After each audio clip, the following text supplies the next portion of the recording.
सभी को जय मसीह की। जय मसीह की। आप सभी का सीएमडी के ऑफलाइन संडे सर्विस में स्वागत है। और जितने लोग हमें फेसबुक लाइव स्ट्रीमिंग के द्वारा देख रहे हैं, आप सभी का सीएमडी की ऑनलाइन संडे सर्विस में स्वागत है। आप हमारे यूट्यूब चैनल को लाइक करें, इसको शेयर करें, कमेंट करें और सब्सक्राइब करें, और वो नोटिफिकेशन का बेल दबाना जरूर याद रखें, ताकि हमारे जितनी भी अपडेट्स होती, जितनी भी हमारे आने वाली नई वीडियोस है, आप उन सबका नोटिफिकेशन आपको मिल जाए। आइए हम लोग अपनी अपनी बाइबल्स में निकालेंगे जकरिया नबी की पुस्तक। पुराने नियम में आता है, ये है, इसका पेज नंबर है 1096। आगे नबी के बाद आती है जकरिया नबी की पुस्तक, उसका एक अध्याय 1 से लेके 6 आयत तक। Book of profit Zakaria chapter 1 versus 1 to 6। जकरिया नबी की पुस्तक, उसका एक अध्याय 1 से लेके 6 आयत तक हम पढ़ेंगे। और मैं निवेदन करूंगा भाई रोहित से कि वो पढ़ने में अगुवाई करें, बहुत साफ साफ आराम से, ताकि हम सभी को समझ में आ जाए। परमेश्वर की ओर लौटने का आह्वान। दारा के राज्य के दूसरे वर्ष के 8वें महीने में जकरिया भविष्यद्वक्ता के पास, जो बेरेक्या का पुत्र और इद्दो का पोता था, यहोवा का यह वचन पहुंचा। यहोवा तुम लोगों के पुरखाओं से बहुत ही क्रोधित हुआ था, इसलिए तो इन लोगों से कहे, सेनाओं का यहोवा यूं कहता है, तुम मेरी ओर फिरो, सेनाओं के यहोवा की यही वाणी है। तब मैं तुम्हारी ओर फिरूंगा, सेनाओं के यहोवा का यही वचन है। अपने पुरखाओं के समान न बनो, उनसे तो पूर्व काल के भविष्यद्वक्ता यहाँ पुकार पुकार कर कहते थे, सेनाओं का यहोवा यूं कहता है, अपने बुरे मार्गों से और अपने बुरे कामों से फिरो। परंतु उन्होंने ना तो सुना और ना मेरी ओर ध्यान दिया। यहोवा की यही वाणी है, तुम्हारे पुरखा कहाँ रहे? भविष्यद्वक्ता क्या सदा जीवित रहते हैं? परंतु मेरे वचन और मेरी आज्ञाएं, जिनको मैंने अपने दास नबियों को दिया था, क्या वे तुम्हारे पुरखाओं पर पूरी न हुई? तब उन्होंने मन फिराया और कहा, सेनाओं के यहोवा ने हमारे चाल चलन और कामों के अनुसार हमसे जैसा व्यवहार करने को कहा था, वैसा ही उसने हमको बदला दिया है। हमारी शिक्षा का जो शीर्षक है, हम इसको लिख लेंगे। मैं चाहता हूं कि आप लोग अपनी डायरीज, अपने पेन्स निकाल लें। आज की हमारी शिक्षा का शीर्षक है पश्चाताप के लिए एक बुलाहट। प्रायश्चित करने के लिए एक बुलाहट, अ कॉल टू रिपेंटेंस।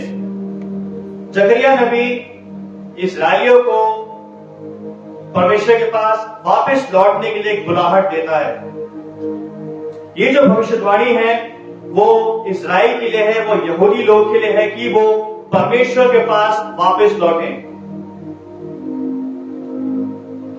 ये भविष्यद्वक्ता जकरिया जो है वो इस्राएलियों से अनुरोध कर रहा है कि वापस परमेश्वर के पास जाओ।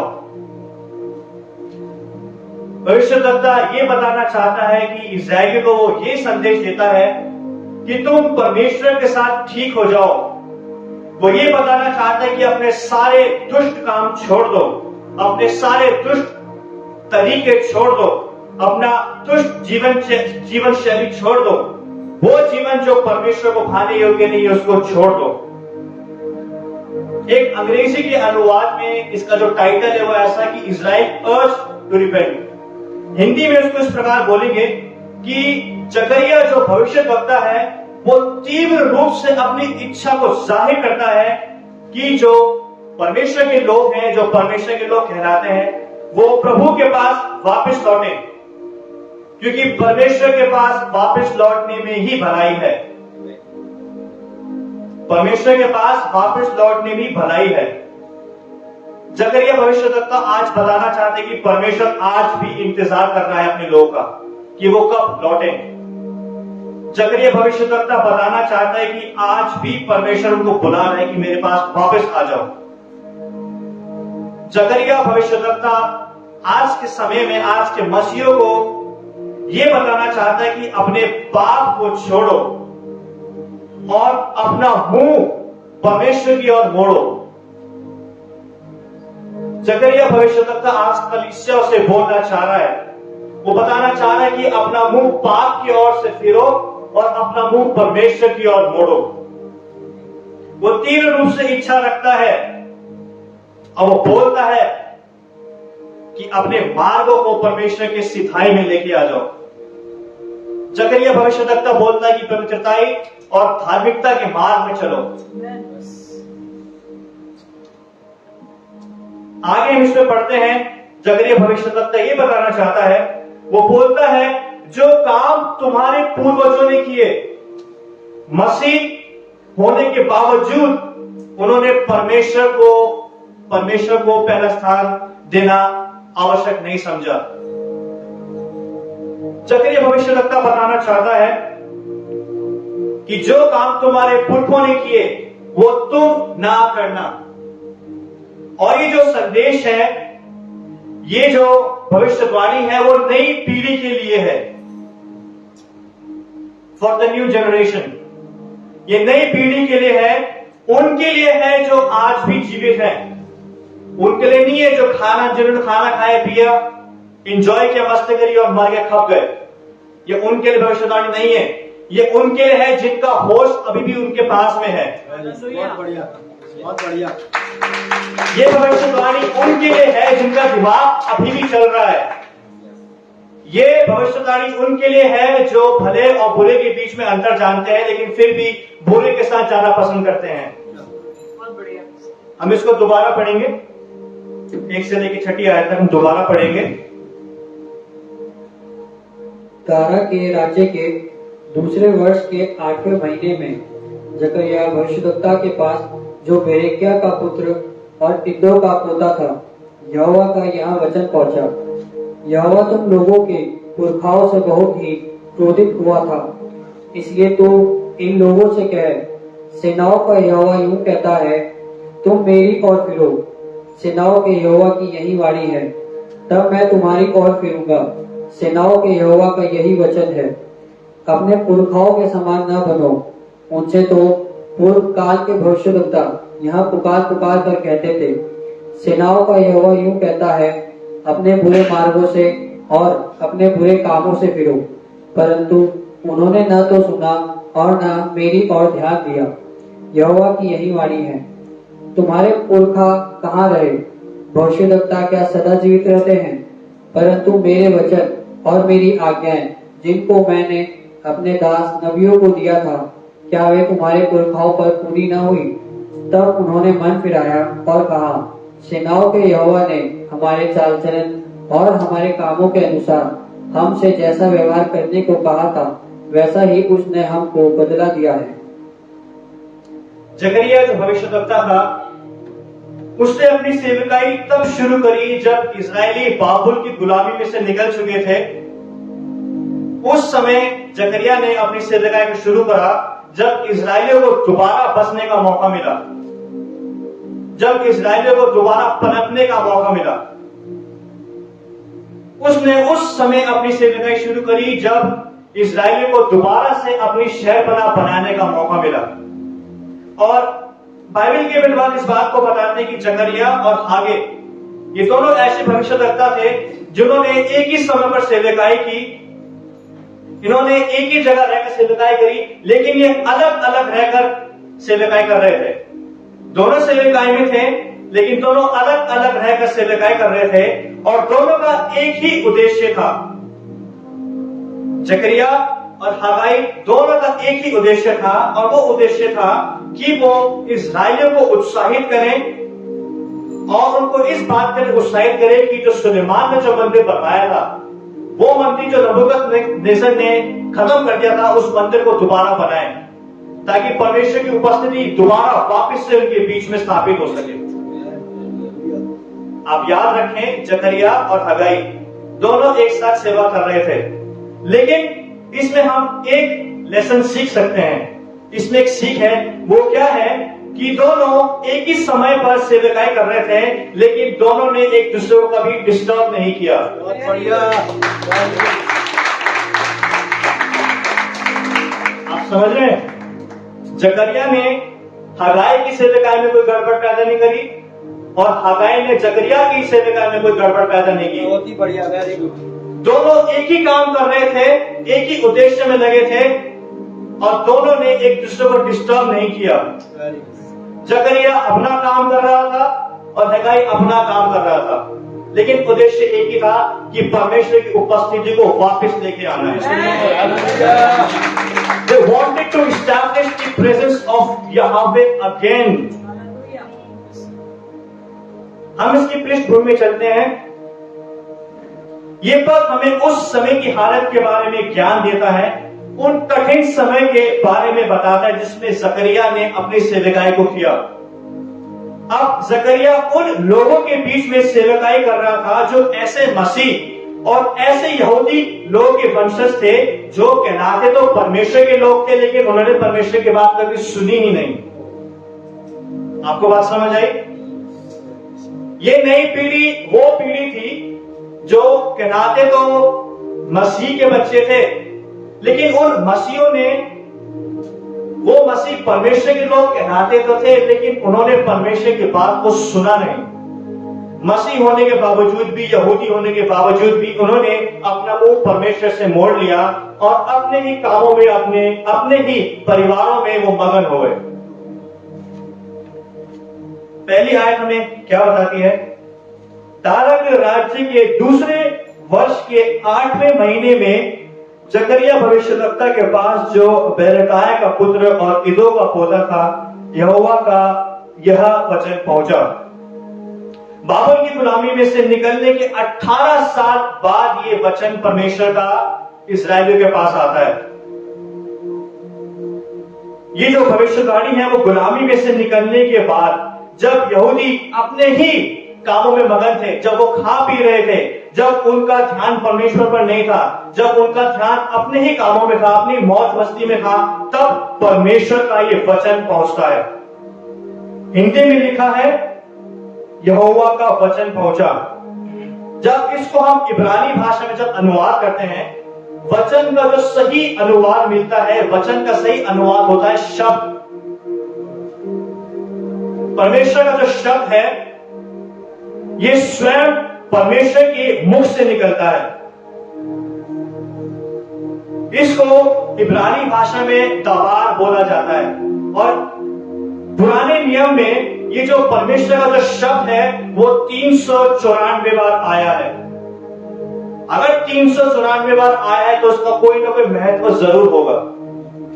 परमेश्वर का जो शब्द है उसका मतलब होता है अलौकिक सूचना। परमेश्वर के वचन का, जो परमेश्वर के शब्द का अर्थ होता है अलौकिक संदेश, अलौकिक प्रवचन या अलौकिक प्रचार।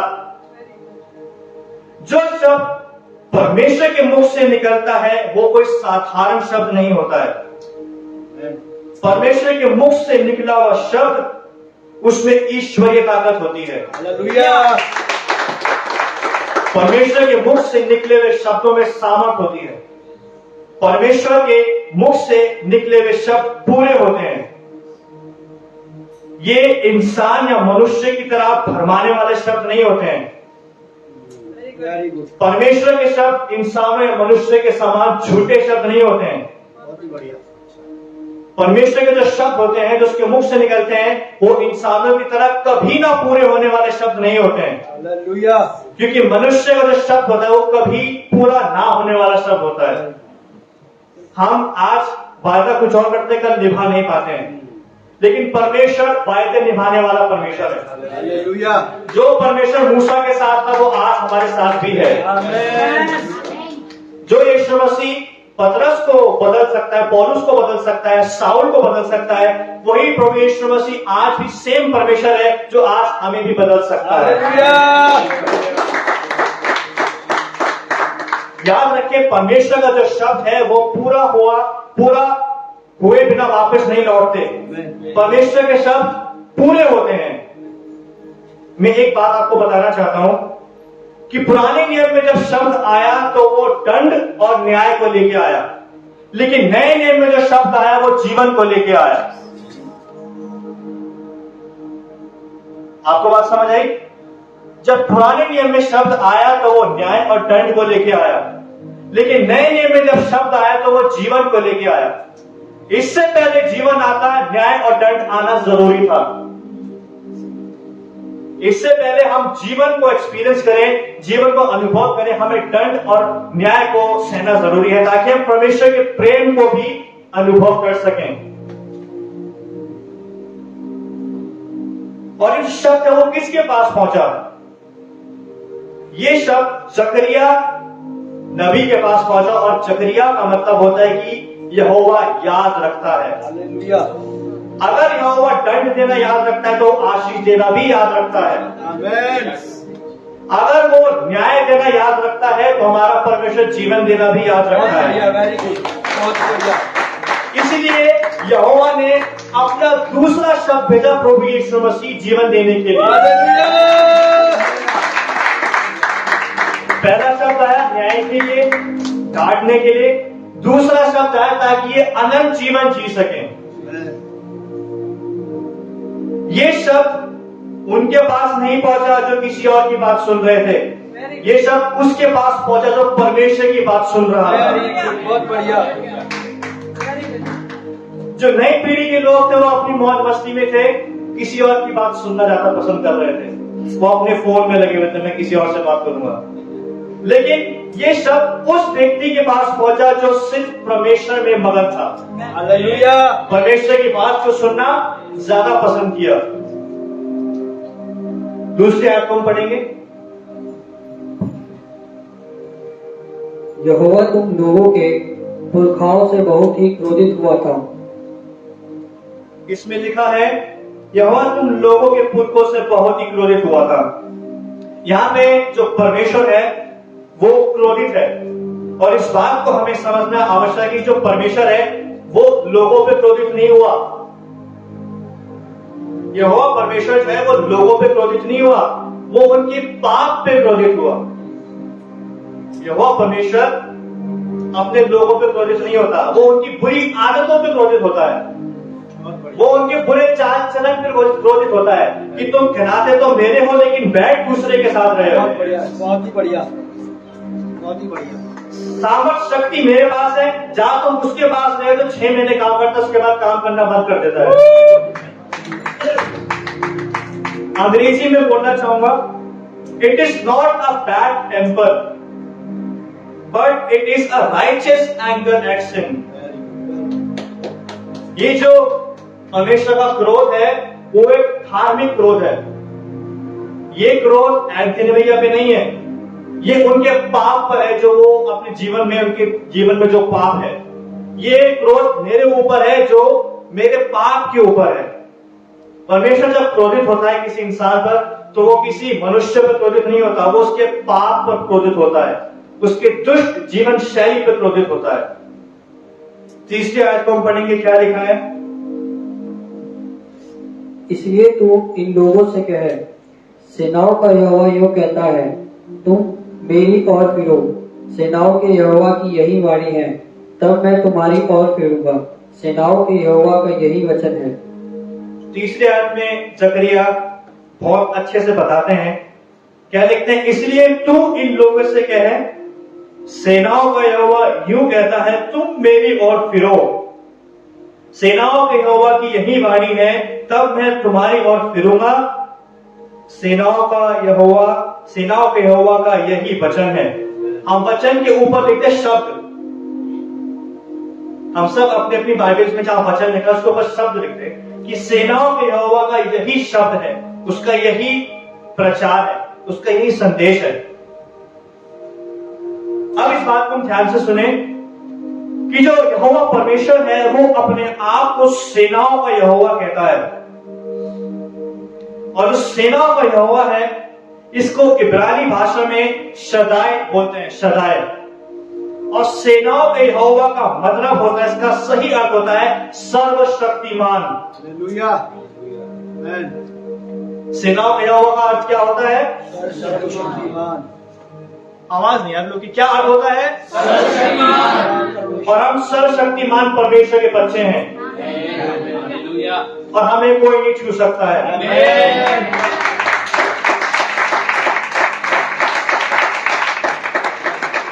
मैं चाहता हूं कि आप अपने पड़ोसी की तरफ इशारा करके बोले कि तुम सर्वशक्तिमान परमेश्वर के बच्चे हो। तुम पर जलता तीर असर नहीं होगा। तुम पे कोई जादू टोना असर नहीं कर सकता। तुम पे कोई बीमारी असर नहीं कर सकती। तुम पे कोई गरीबी, कोई भी दुष्टात्मा, कोई भी भुखमरी कुछ असर नहीं कर सकता। सेनाओं में यहोवा की यही वाणी है।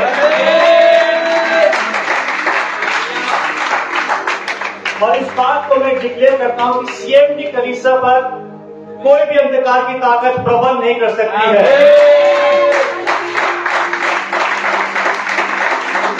क्योंकि सीएमडी कलीसिया सर्वशक्तिमान प्रभु यीशु मसीह की कलीसिया है। और मैं ये बात ऑनलाइन बताना चाहता हूं कि जो चर्च है ये पौधा प्रभु यीशु मसीह ने लगाया है। ये पौधा किसी इंसान ने नहीं लगाया। और जो पौधा प्रभु यीशु मसीह ने नहीं लगाया वो यीशु मसीह नास्तिक के नाम से उखाड़ा जाए। वो सारे कर्ज उखाड़े जाए। सेनाओं का यहोवा वो परमेश्वर है जिसने दुनिया की सारी ताकत पर जीत हासिल की है। सब उसके पैरों के नीचे है। सर्वशक्तिमान का मतलब होता है जिसने सारी ताकतों पर विजय पाई है। और हम जानते हैं नए नियम में प्रभु यीशु मसीह ने क्रूस पर दुनिया की सारी ताकतों पर विजय पाई है। जकरिया नबी जो है वो सेना इसलिए इस्तेमाल करता है क्योंकि वो उस समय में रह रहा था। उस समय में सेवकाई कर रहा था जिस समय राजा लोग होते थे और राजाओं के पास सेना होती थी। वो उस समय सेवकाई कर रहा था जहां चारों तरफ युद्ध चल रहे थे। और वो ये बताने के लिए सेनाओं का यहोवा इस्तेमाल करता है। वो बताना चाहता है इस्राएल को तुम घबराओ मत। ये जो यहोवा है ये दुनिया के राजाओं से सबसे महान राजा है।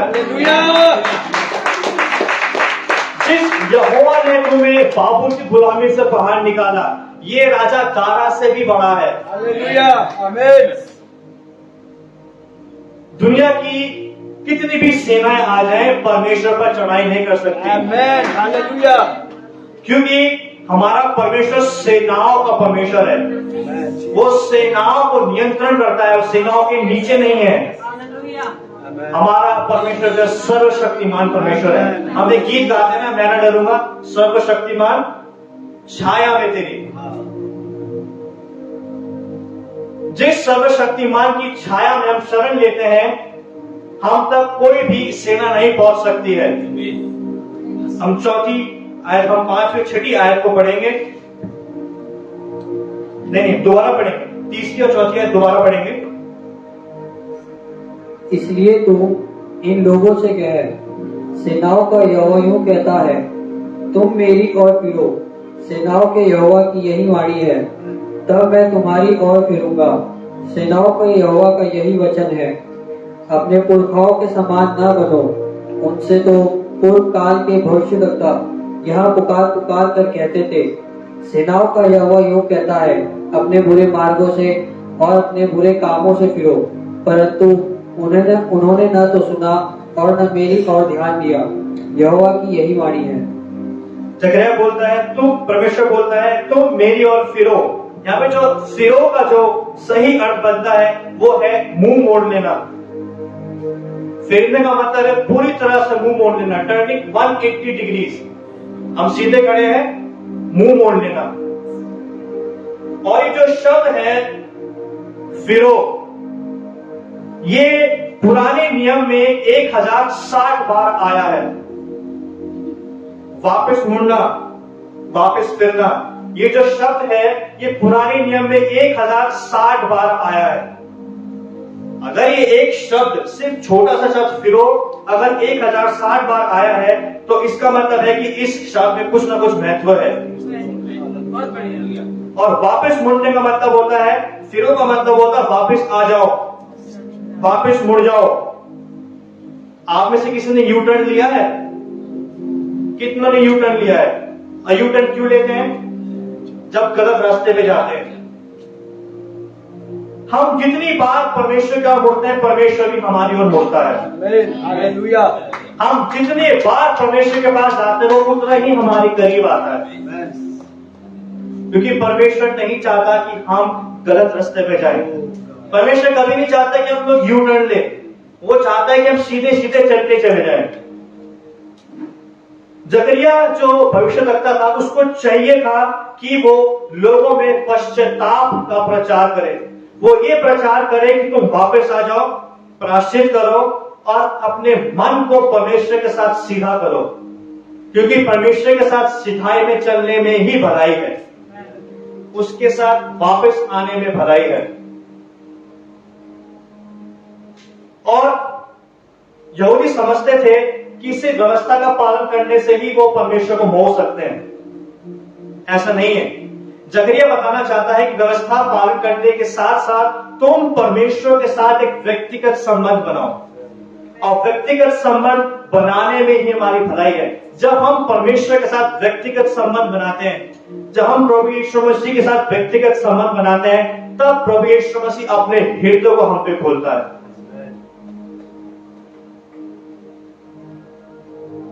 और जकरिया जो नबी है, वो इस नई पीढ़ी को चेतावनी दे रहा है कि उनके समान ना बनना। किनके समान ना बनना? किनके समान? सिर्फ एक ही आवाज आई, किनके समान ना बनना? उनके समान ना बनना जो जिन्होंने खाया पिया मर गए अपनी मस्ती में, अपनी मौज मस्ती में। उनके समान ना बनना जो मसीह कहलाते तो थे लेकिन मसीह थे नहीं। सचिन भाई को आज परमेश्वर बोल रहा है कि उनके समान ना बनना, जो मसीह कहलाते तो थे, परमेश्वर कहलाते तो थे, लेकिन परमेश्वर की बात को अनसुनी करी।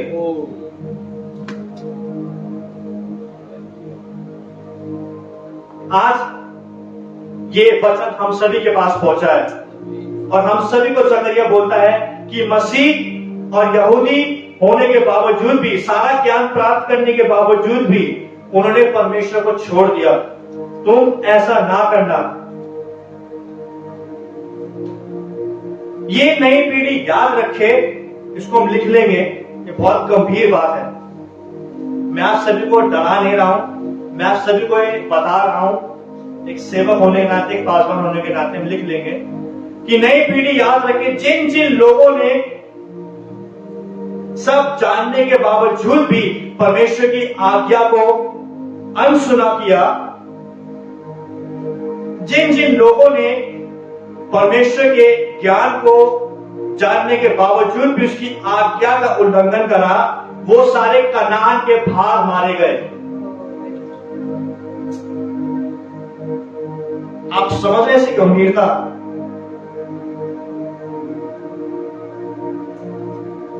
उन इजरायलियों ने जो मिस्र की गुलामी से बाहर आए थे, उन्होंने लाल समुद्र को दो भाग में देखा, उन्होंने चमत्कार देखे, लेकिन फिर भी उन्होंने परमेश्वर की आज्ञा का उल्लंघन किया और परमेश्वर ने उन सभी को कनान के बाहर मारा, कनान में प्रवेश नहीं करने दिया। No entry in Canaan. यहां तक कि मूसा जो परमेश्वर का मित्र कहलाता था, मूसा जो दुनिया का सबसे दीन और नम्र व्यक्ति था, वो मूसा जिसने परमेश्वर की पीठ देखी थी, वो मूसा जो डायरेक्ट परमेश्वर से सुनता था, वो तक कनान के बाहर मरा। सिर्फ छोटी सी गलती ये थी कि उसने परमेश्वर के नाम को पवित्र नहीं ठहराया लोगों के बीच में। बहुत बढ़िया। आप कितने भी बड़े से बड़े भविष्यवक्ता हो सकते हैं, कितने भी बड़े से बड़े चमत्कार, छुटकारे, दुष्ट आत्मा निकालने वाले प्रचारक, बाइबल टीचर हो सकते हैं, लेकिन अगर हमने परमेश्वर की आज्ञा का उल्लंघन करा तो हम अपने कनान में कभी प्रवेश नहीं कर पाएंगे। ये बात हमें सीखनी है। और आज के जमाने में हमारे पास एक बहुत बेहतरीन शिक्षक है, पवित्र आत्मा। पवित्र आत्मा की मदद मांगे, वो आपको कभी भी आज्ञा उल्लंघन करने नहीं देगा। हम पवित्र आत्मा का धन्यवाद दें पवित्र आत्मा की स्तुति करें, उसकी प्रशंसा करें, क्योंकि वो स्वयं परमेश्वर का आत्मा है और पवित्र आत्मा हमारी मदद करता है। और CMD कलीसिया की पवित्र आत्मा मदद करेगा अगर हम उसकी मदद को मांगेंगे। हम इसको सुन के घबराए ना, लेकिन इसी गंभीरता को समझें। पवित्र आत्मा की मदद मांगे, वो मदद करता है। और बोले पवित्र आत्मा जी आप मेरी मदद करें कि मैं अपने जीवन भर परमेश्वर की आज्ञा का उल्लंघन ना करने पाऊं, और वो पवित्र आत्मा हमारी मदद करेगा। हम 5वीं 6ठी आयत पढ़ेंगे, आखिरी आयत है। तुम्हारे पुरखा कहाँ रहे? भविष्यद्वक्ता क्या सदा जीवित रहते हैं? परंतु मेरे वचन और मेरी आज्ञाएं जिनको मैंने अपने दास नबियों को दिया था, क्या वे तुम्हारे पुरखाओं पर पूरी ना हुई? तब उन्होंने मन फिराया और कहा, सेनाओं के यहोवा ने हमारे चाल चलन और कामों के अनुसार हमसे जैसा व्यवहार करने को कहा था, वैसा ही उसने हमको बदला दिया है। जिन पुरखाओं ने, जिन पूर्वजों ने परमेश्वर की बात को अनसुना किया, जिन्होंने, जो पुरखे, हमारे जो पूर्वज जो परमेश्वर के विरोध में गए, वो आज नहीं है। परमेश्वर ने उनको मिटा दिया, परमेश्वर ने उनको हटा दिया अपने सामने से। जो सर्वशक्तिमान परमेश्वर के खिलाफ जाएगा, परमेश्वर उसे मिटा देगा, परमेश्वर उसे हटा देगा। और जो उसके लोगों के खिलाफ जाएगा, उसको भी परमेश्वर मिटा देगा। अब याद रखें कि हम सर्वशक्तिमान परमेश्वर के बच्चे हैं। जो शत्रु हमारे खिलाफ जाएगा, परमेश्वर उसको बिल्कुल ही हटा देगा, उसको लुप्त कर देगा। No existence at all, no existence at all, no existence. हम सर्वशक्तिमान परमेश्वर के बच्चे हैं, प्रभु यीशु मसीह नासरी के द्वारा। जो हमारी और आंखें उठाने की हिम्मत करता है, परमेश्वर उसकी आंखें कभी उठने ही नहीं देता फिर दोबारा। याद रखें, परमेश्वर के साथ चलते जाएं, आपके दुश्मन आपके आसपास नजर भी नहीं आएंगे।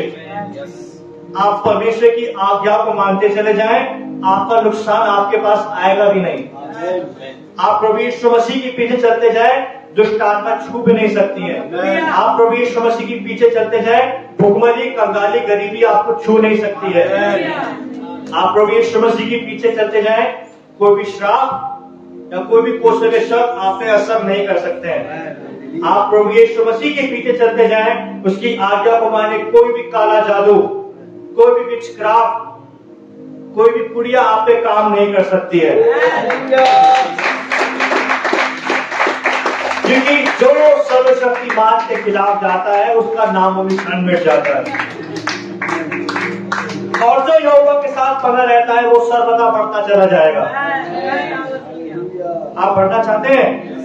कितने लोग सक्सेसफुल बनना चाहते हैं?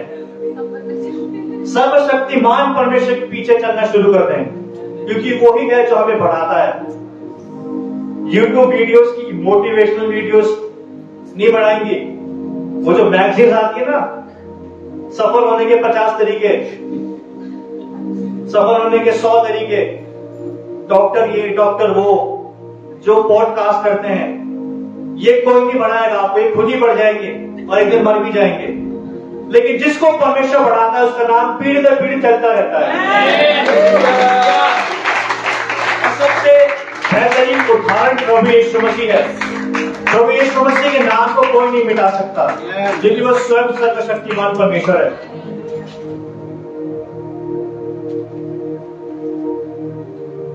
और परमेश्वर की आशीष पाने का सबसे आसान तरीका यह है कि हम उसकी आज्ञा को माने, उसके वचन का पालन करें। क्योंकि बाइबल बताती है कि परमेश्वर अपने नाम से ज्यादा अपने वचन को माने जाने पर क्या करता है? वो अपने नाम से ज्यादा अपने वचन को महत्व देता है। और उसका वचन कौन है?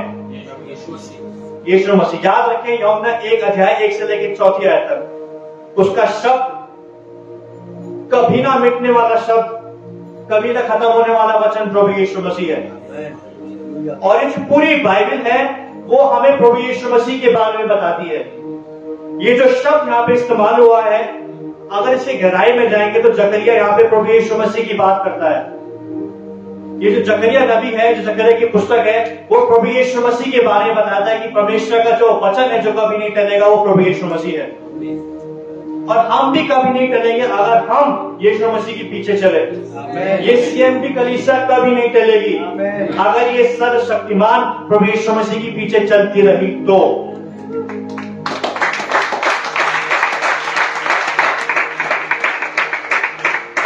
कितने लोग चाहते हैं कि उनका नाम पीढ़ी दर पीढ़ी चलता रहे? कितने लोग चाहते हैं वो कभी टले ना? एक ही तरीका है, बहुत साधारण, यीशु मसीह के पीछे चले और अपने मुंह को संसार से प्रभु यीशु मसीह की ओर मोड़े। हम लोग फिरे प्रभु यीशु मसीह की ओर। ऐसी प्रार्थना करें, प्रभु मुझे यू टर्न लेने की नौबत ही ना आए, कभी मुड़ने की नौबत ही ना आए। याद रखिए, उसका वचन, उसका शब्द पूरा हुए वापस कभी नहीं लौटेगा। हमेशा का वचन पूरा होता है।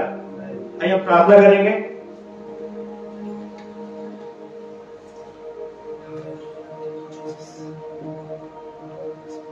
प्रभु यीशु मसीह, हम आपका धन्यवाद देते हैं, ये वचन बड़ी सिधाई से हमारे पास पहुंचा है। प्रभु जी, हम आपका धन्यवाद देते हैं कि आपका वचन आज भी जीवित है और आगे भी जीवित रहेगा। हमारी मदद करें प्रभु जी कि हम आपकी ओर फिरे प्रभु जी, और हमें कभी भी यू टर्न लेने की नौबत ना आनी पड़े। हम सब की मदद करें प्रभु जी, और ये वचन हमारे अंदर 30 गुना, 60 गुना और 100 गुना फल लेके आए। धन्यवाद देते हैं यीशु मसीह। इस प्रार्थना को आपके नाम से मांग लेते हैं। आप सभी को जय मसीह की।